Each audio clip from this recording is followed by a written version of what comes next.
So I've analysed and put together some clips of the French top division, looking at the movement, positioning and decision making of the players, ultimately helping you simplify a somewhat complicated game, football. And in football, this looks like achieving your flow state. When you increase your football IQ, you start seeing opportunities on the pitch that you wouldn't have before, and now this leaves room for creativity and confidence. So let's get into it, and if you haven't already, like and subscribe. Let's look into the decision making of the midfielders to choose this option. His team has just won back possession, so an intelligent footballer will know the opposition are now unorganised. He spots his striker making a blindside run on the centre-back, exploiting the space left by the full-back. He has many other safer options, like taking a touch here to pass to the right winger, or he could take another touch to try and find a passing lane to the left winger.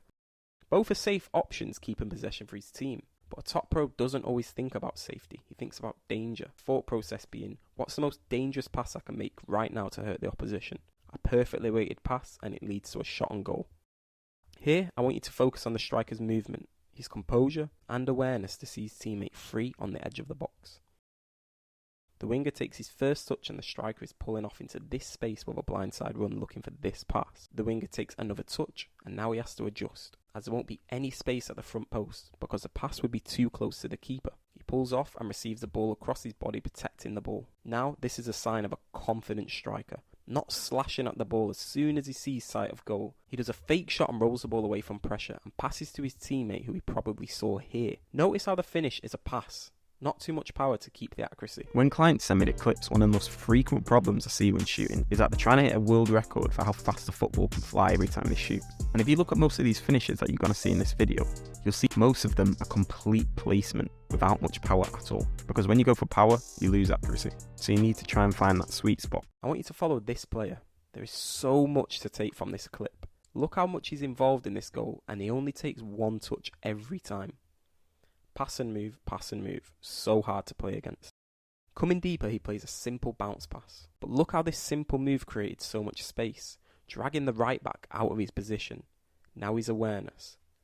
Looks for his striker, checks his blind side to see how much time he has on the ball, and confidently asks for the ball because he knows what he wants to do with it. He plays first time to the striker, who has put himself in a great position, with him receiving the ball facing the defender up. He now spots a blindside run opportunity as the defender is focused on the striker's pass. And that run leads to this. A great composed near post finish, and hats off to the guy's awareness who spotted that run. Watch how the two players work the ball into the box. He passes and does a simple overlap. The player on the ball is super composed, and this is the key here, and does a fake pass to create even more room in the middle.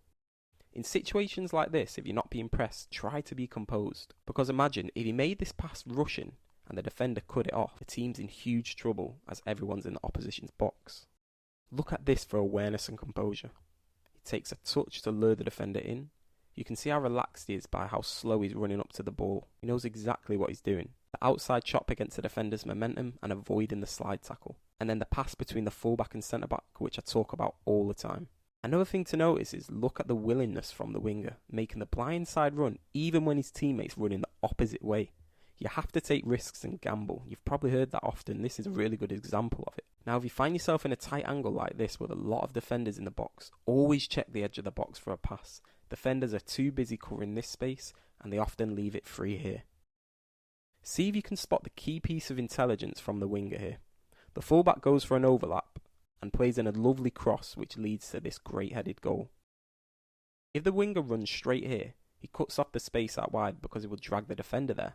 Instead, he runs inside, dragging the defender in, giving the fullback more time on the ball. Look at the striker's positioning. Here he can do a blindside run if needed, or he can attack with a header unmarked. Another great cross with another top header, this time from Lacazette. But how does he get a clean header here? This piece of information I'm about to give you could make all the difference. Vincent Kompany once said, "Winning a header is about controlling the space where it's going to land." This is what Lacazette does. Look. As the ball comes in, he slightly runs in front of the defender, controlling the space where the ball will go. The defender can't compete because he's being blocked off very cleverly by Lacazette. So when the ball's coming in the box, the quicker you can judge the flight of the cross, the quicker you can control the space for a clean header. Let's look at the technique of the cross. Often we think we have to whip the ball in this area. All he does is lean back and side foot under the ball with the right weight. This counter-attack is phenomenal. 3 passes after retaining the ball and it's in the back of the net. Great pass, sublime control, and this touch to cut across the defender, and then a world-class finish from Honorat. If the midfielder just knocks the ball here before the pass, this player will keep his momentum and could steal the ball. But running directly at a man like this makes him have to plant their feet. A simple drop of the shoulder, now he has no pressure, I can make an easy pass. The forward comes inside and already knows where the space and passing lane is. First time out to the wide man, whose first touch sets him perfectly for a quick long pass spotting Honorat's blindside run, who is actually curving his run so he can stay at full speed instead of slowing down to stay on side.